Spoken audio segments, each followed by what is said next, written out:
Reverse design help minimize the effect of small production variation in quality. This ensures fewer defects, more consistent performance. Modular design, on the other hand, increase flexibility in production and specialization.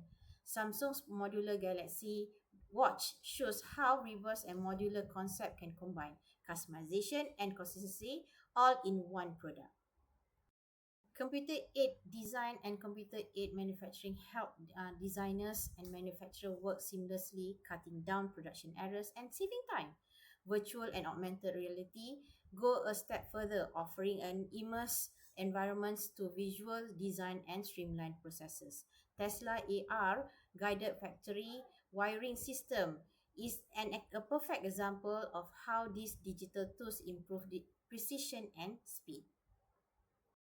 Value analysis refines successful product during production to cut costs and improve sustainability. Meanwhile, life cycle assessment help designer evaluate a product's environmental effect. Nestle Malaysia's recyclable Milo packaging is a great example of the use of LCA and sustainability to reduce environmental harm while maintaining product appeals.